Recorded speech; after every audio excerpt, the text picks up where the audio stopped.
Students ఇప్పుడు మనం 10th class CBSE సైన్స్లో ఫిజికల్ సైన్స్లో ఎలక్ట్రిసిటీ అన్న దాని గురించి మనం తెలుసుకుందాం. మనకి డైలీ మనకి తెలుసు కరెంట్ అంటే కరెంట్ లేకపోతే మనం బతకలేనటువంటి స్టేజ్కి వచ్చేసాం. Without current we can't survive.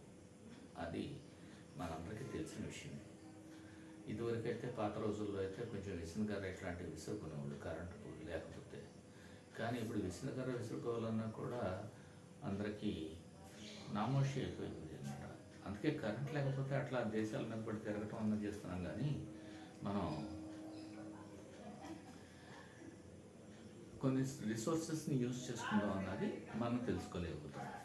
ఇప్పుడు మనం అసలు ఈ కరెంట్ అన్నది మనం ప్రీవియస్ క్లాసెస్లో ఏం తెలుసుకున్నాం అంటే వాటర్ కరెంటు, ఎయిర్ కరెంటు, ఇట్లాంటి విషయాలు, ఇట్లాంటి టాపిక్స్ మీకు వచ్చి ఉండొచ్చు. అంటే ఒక ఫ్లో ఆఫ్ చార్జ్డ్ పార్టికల్స్ కంటిన్యూస్గా ఉంటే మనం కరెంటు పాస్ అవుతుంది. అంటే ఒక సర్క్యూట్ అన్నది మనం ఏర్పరచగలిగాం అని చెప్పొచ్చు. అది ఇక్కడ మీకు ఒక చిన్న సర్క్యూట్ లాంటిది ఇచ్చాను చూడండి. అదే చెప్తున్నాము ఇక్కడ. Continuous closed path of an electric current is called as closed circuit, electric circuit. అంటే కరెంట్ అన్నది పాస్ అవ్వాలంటే ఒక ఎలక్ట్రిక్ సర్క్యూట్ ఉండనే ఉండాలి. వితౌట్ ఎలక్ట్రిక్ సర్క్యూట్ మనకి కరెంటు పాస్ అనవటం అన్నది కొంచెం కష్టం. అదే సార్ మనం నెట్లో స్విచ్ చేస్తే లైట్ వెలుగుతుంది, అందులో సర్క్యూట్ ఏముంది, అన్ని వైర్లే అనొచ్చు. కానీ మనకి వచ్చేటప్పటికే ఆల్రెడీ చాలా సర్క్యూట్స్లో నుంచి అది బిల్డప్ అయిపోయి మనకి ఛార్జ్ మన పాయింట్కి రిలీజ్ అవుతుంది. మనం స్విచ్ చేస్తే వెలుగుతుంది. అంటే కరెంట్ అన్నది మనం ముందు ఫ్లో అవ్వాలి అంటే కనుక ఒక సర్క్యూట్ ఉండాలి.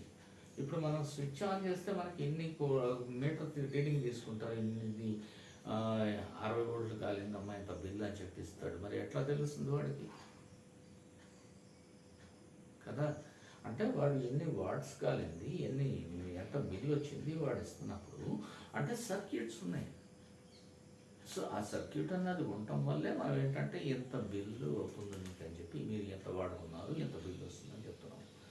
సో ఎలక్ట్రిక్ కరెంట్ అన్నది మనం చెప్పాలి అంటే the continuous and closed path of an electric current is called an electric circuit. ఇది చూడండి ఇక్కడ క్లోజ్డ్ పాత్. ఇక్కడ మనం ఇది బ్యాటరీ సోర్స్ తీసుకున్నాం, ఇందులో నుంచి ఛార్జ్ని మనం పంపిస్తున్నాం. ఇది ఎక్కడికి పంపిస్తున్నాం? బల్బులోకి పంపిస్తున్నాం.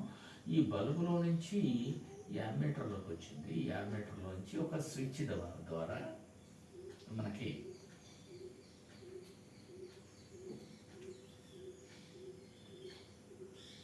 సర్క్యూట్ కంప్లీట్ అయింది. అర్థమవుతుందా? ఇక్కడ మనం ఒక టార్చ్ లైట్ తీసుకుంటే టార్చ్ లైట్ ఎప్పుడు వెలుగుద్ది? ఒక స్విచ్ ఆన్ చేస్తేనే కదా వెలిగేది. అంటే స్విచ్ అన్నది అక్కడ ఇంపార్టెంట్. స్విచ్ ఆ సర్క్యూట్ని కంప్లీట్ చేస్తుంది. స్విచ్ లేకపోతే టార్చ్ లైట్ లేదు అని కూడా చెప్పవచ్చు. అందుకే ఇప్పుడు చూడండి, మన శరీరంలో ఇంపార్టెంట్ పార్ట్ అంటే ఏంటి?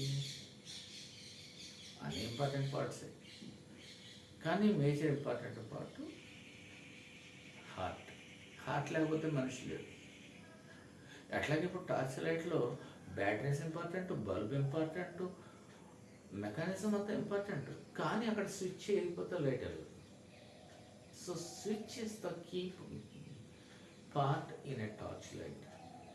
అట్లా కాకుండా స్విచ్ లేకుండా టార్చ్ లైట్ తయారు చేయగలమా? స్విచ్ లేకుండా టార్చ్ లైట్ తయారు చేయగలమా? It's not at all possible.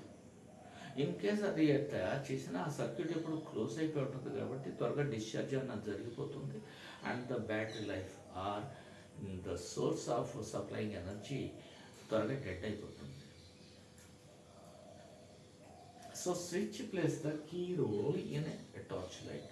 Like that here also in this electric circuit, ఈ సర్క్యూట్లో కీ అన్నది స్విచ్ అన్నమాట. ఇక్కడ ఇది ఈ కీ అన్నది మనకి చాలా అవసరమైనటువంటి పార్ట్. ఈ కీ అన్న దాంట్లో మనం కీని క్లోజ్ చేసామనుకోండి, సర్క్యూట్ కంప్లీట్ అవుతుంది, అంటే బల్బ్ వెలుగుతుంది.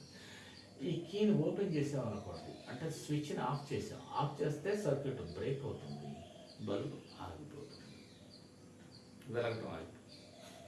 So switch is the important part. Electric current అన్నది మనం ఎట్లా చెప్తున్నాం మరి? ఇట్ ఈస్ ద, ఇప్పుడు ఈ స్విచ్ వేసినప్పుడు మరి కరెంట్ ఎట్లా వచ్చింది అంటే, స్విచ్ వేసినప్పుడు సర్క్యూట్ కంప్లీట్ అవటం వల్ల ఈ ఫ్లో ఆఫ్ ఛార్జ్ అన్నది, కంటిన్యూస్ ఫ్లో ఆఫ్ ఛార్జ్ అన్నది జరిగింది ఆ సర్క్యూట్ మొత్తంలో. స్విచ్ ఆన్ చేసినప్పుడు అంటే కాంటాక్ట్ వచ్చేసింది, ఇక్కడ సర్క్యూట్ క్లోజ్ అయిపోయింది, అప్పుడు flow of charge through out the electric circuit is appearing.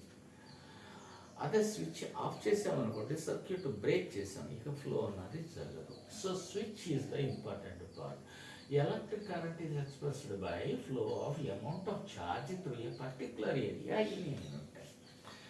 ఈ ఎలక్ట్రిక్ కరెంట్ అంటే ఏంటంటే, ఇప్పుడు మనం ఈ స్విచ్ క్లోజ్ చేసినప్పుడు, ఇప్పుడు ఈ స్విచ్ని మనం క్లోజ్ చేసాం, ఇప్పుడు ఈ స్విచ్ లేదు ఇక్కడ. స్విచ్ లేకపోతే ఇందులో నుంచి కరెంటు ఫ్లో అవుతూ ఉంది. ఫ్లో అవుతూ ఉంటే, ఫర్ ఎగ్జాంపుల్ ఈ బల్బులో ఎంత ఛార్జ్ పాస్ అయింది కంటిన్యూస్గా, ఈ పర్టికులర్ ఏరియాలో ఎంత ఛార్జ్ పాస్ అయింది, ఛార్జ్ పాస్ అవ్వబట్టే కదా ఇక్కడ బల్బ్ వెలిగింది. ఇక్కడ ఛార్జ్ పాస్ అవ్వబట్టే ఇక్కడ బల్బ్ వెలిగింది. ఛార్జ్ పాస్ ఇందులోంచి పాస్ అవ్వలేదు అనుకోండి, వెలగదు. అదే చెప్తున్నాడు ఇక్కడ, particular amount of charge through a particular area in a unit time. In particular time, అంత కొంత టైంలో ఎంత ఛార్జ్ పాస్ అయిందో దాన్నే ఎలక్ట్రిక్ కరెంట్ అని చెప్తున్నాం. దానికి ఇక్కడ మనం వేరే మార్కర్ తోటి మీకు ప్రెజెంట్ చేశాను. Rate of flow of electric charges is known as electric current. ఎందుకంటే ఇక్కడ చెప్పేశాం కదా, ఇక్కడ ఎంత క్రాస్ సెక్షన్లో, ఎంత ఏరియాలో, ఎంత టైంలో ఎంత ఛార్జ్ ఫ్లో అయిందో దాన్నే కరెంట్ అంటున్నాం.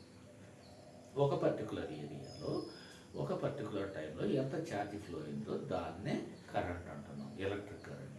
అదే ఇక్కడ మనం చూద్దాం, rate of flow of electric charge is known as electric current. ఈ సర్క్యూట్స్ అన్నింటిలో మనం ఏదో పిసపిస వైర్లు పెట్టాం, మెటాలిక్ వైర్స్ పెట్టాం. మెటాలిక్ వైర్స్ అంటే మామూలుగా ఆఖరికి మనం సెల్ ఫోన్ అన్నది మనం తీసుకున్నా కూడా మెటాలిక్ వైర్సే ఉంటాయి లోపల, ఎందుకంటే ఛార్జ్ ఫ్లో అవ్వాలి కదా. ఇప్పుడు ఇయర్ ఫోన్స్ పెట్టాం, ఇయర్ ఫోన్స్ పెడితే అది మన సెల్ ఫోన్లో నుంచి కనెక్టర్ ద్వారా ఛార్జ్ కండక్ట్ అయ్యి మన చెవులకి అలా కనెక్ట్ చేసినటువంటి స్పీకర్స్ ఉంటాయి చూసారు, ఆ స్పీకర్లోకి ఛార్జ్ రావటం వల్ల మనకేంటంటే సౌండ్ అన్నది వస్తుంది. అంటే there is also flow of charge అన్నది జరుగుతుంది. సో ఏదైనా ఒక ఛార్జ్ పాస్ అవ్వాలంటే దానికి కంపల్సరీగా ఒక మెటాలిక్ వైర్ కావాలి. So the circuits using metallic wires, electrons constitute the flow of charges.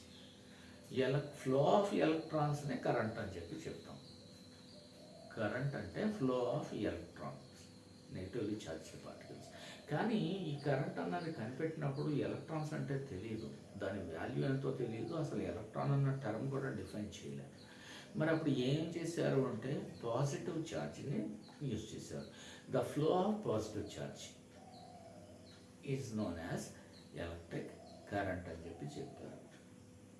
Positive charge మనం సోర్స్ నుంచి కనెక్ట్ చేయగానే పాజిటివ్ ఛార్జ్ మూవ్ అయ్యి మనకు లైట్ వెలిగింది అనుకో, సర్క్యూట్ కంప్లీట్ అయింది అనుకున్నాను.